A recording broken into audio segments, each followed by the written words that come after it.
Hello everyone, MK Glidewell here, clinical herbalist and licensed massage therapist here for AHG's Kitchen Minutes. Welcome to my kitchen. Today we're talking about how we get herbs into our pets. I happen to work with animals. I do specialize in animal care, animal herbal care actually. And one thing that I really enjoy doing is figuring out ways to make animals compliant. That is the biggest problem that we have with animals. There's no placebo effect with animals, which is excellent because animals won't just say, oh, I think I'm feeling better. They either will or they won't. So that's excellent. However, getting them to take them sometimes can be a little bit tricky.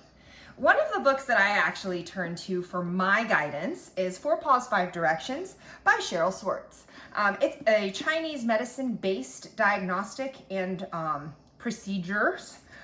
It talks about different supplements to give your animals. It talks a lot about food choices, how food choices, much like humans, have an effect on each animal. And one thing it really talks about is that animals are a special population, meaning that they're less weight than the average human, so they're going to have adjusted dosages. Their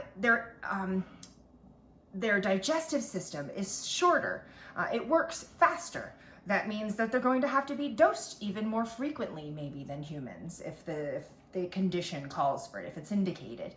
And it also speaks about how animals happen to run warmer. Therefore, warming herbs can be really detrimental to them. Their temperatures are already higher than ours, and cats and some dogs can be very sensitive to tinctures. But fear not, we can give tinctures to dogs. You just have to finagle it a little. So one thing that Paws, 5 Directions does tell you is how to make a tincture for animals. And today I'm going to show you how I've done that. And then we're also going to feed my dogs because it just so happens to be dinner time here in Ruskin, Florida, where I'm from. So the first thing I'm going to do is I'm going to recreate my simmer down now. In Florida, we have a lot of lightning storms. We have a lot of hurricanes that come through. 4th of July is really big. Anytime there's an excuse to blow off fireworks, people in my neighborhood tend to do that, and my dogs freak out. Now, aside from diagnosing and treating and figuring out what's just going on with them in general, because they both are special needs dogs, I have a pretty good handle on that. So they get herbs fairly often, so they have developed their palate.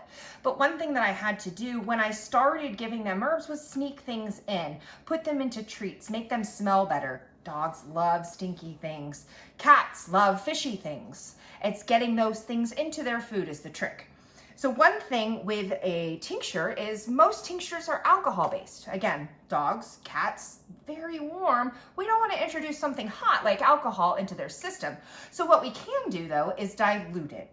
And in Paws, 5 Directions, it suggests putting 5 to 10 drops in 1 ounce of water. 1 ounce is that 30 milliliter bottle that we all see of our tinctures in. So I have an empty tincture bottle right here. And what I've done is I've gone ahead and I've recreated one of my formulas that I have. It's a 5-part formula consisting of passion flower, skullcap, chamomile, rose, and milky oats. It was written on the side of my head, obviously. But what I do is I take that formula, I take 10 drops of that formula, and I put it into a tincture bottle. So I've taken my little pipette, boop, boop, boop, boop, boop, taken it out, and I've comprised 10 drops of a formula into this little ramekin. The next thing that I do is I'll take my funnel.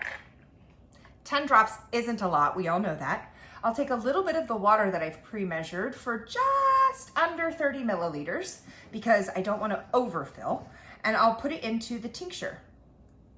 I'll take my pipette that I've used, give it a little stir, and then we're going to dump it, if you look right here, right into that tincture bottle. Now we have a diluted tincture of 30 milliliters that I can easily incorporate into my dog's food.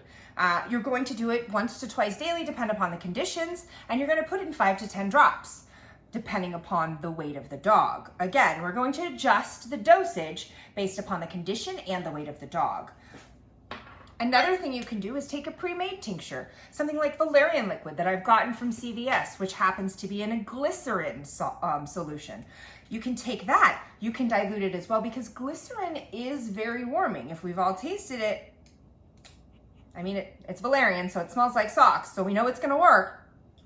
But if you've tasted glycerin before, you know it brings that warmth to your mouth. Again, we don't wanna heat the animals up too much, so what we do, 10 drops, put it into the tincture bottle, 2, 3, 4, 5, 6, 7, 8, 9, 10. Then we're gonna take our water that we've already pre-measured, 30 milliliters, we're gonna put it and we're gonna shake it up, and then we have another tincture again. And that would be just a plain valerian diluted tincture. So you can do simples or you can do complex formulas. Another way we can dose our animals besides the pills and the tinctures is just using raw herbs.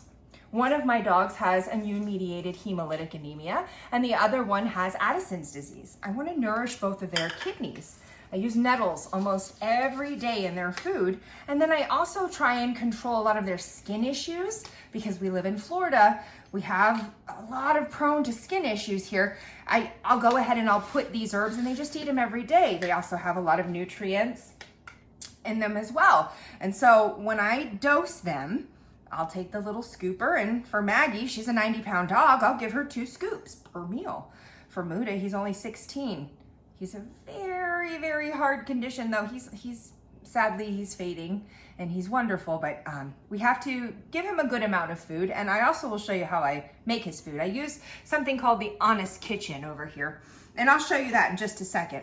But what I'll do is I make his food ahead of time, and I kind of pre-dose him already so they don't have to go back in and do it. It's really quick. So I've made enough for 4 days. He gets 1 scoop per meal. I have 8 scoops already pre-portioned in here. Now what I'm gonna do is I'm gonna take you over to the little machine that I use to make his food up. So come with me, and we're going to take this and we're gonna go ahead, and I've already started it. I take that dry formula right there. I put it into my KitchenAid. I've measured it out. We turn it on, we put in the Nettles just like that, and then we're gonna look down here. So I've dumped those Nettles in, and I just pour a little bit of hot water, not splash myself like I just did, put in a little bit of hot water to bring it all together and to make kind of like this infusion of Nettles into the food. After that, what I'll do is I usually base it upon weight. I'll take one of his little bowls right here, which is a day's worth of food. I've made it so that each meal is 400 grams, and I will proportion each one of these with 400 grams. He'll get 200 grams per meal, which will be 1 scoop of Nettles per meal. And then we'll put it into his bowl. Now we've got Maggie's bowl here as well. I also put Nettles into Maggie's bowl, so stay right there. We take the Nettles. There's lots of different ways you can do this. Now Maggie has developed the palate. I couldn't do this at first. I had to sneak it in with a little bit of broth. But what I can do now is Maggie gets 2 scoops per meal. Boom, 2 scoops. Throw a little hot water in there like I'm making a little tisson. It'll soften up the food just a little bit. And then Muda's food already has the Nettles in it. We'll pour a little hot water in there, kind of bring it up. Another thing great for pets, probiotics. If your pet's feet smell like Fritos, get them on some probiotics. It'll stop it. It'll also help a lot of skin conditions. I also give the pups CBD, something that helps them with their autoimmune disorders. And then all I have to do from there, stir things up. Stir things up. And that's how you sneak herbs into your pet's food. I'm MK Glidewell. I'm a licensed massage therapist, a clinical herbalist, animal care specialist, and I hope you have a wonderful 2020 online symposium experience. I'll catch you next time. Good night.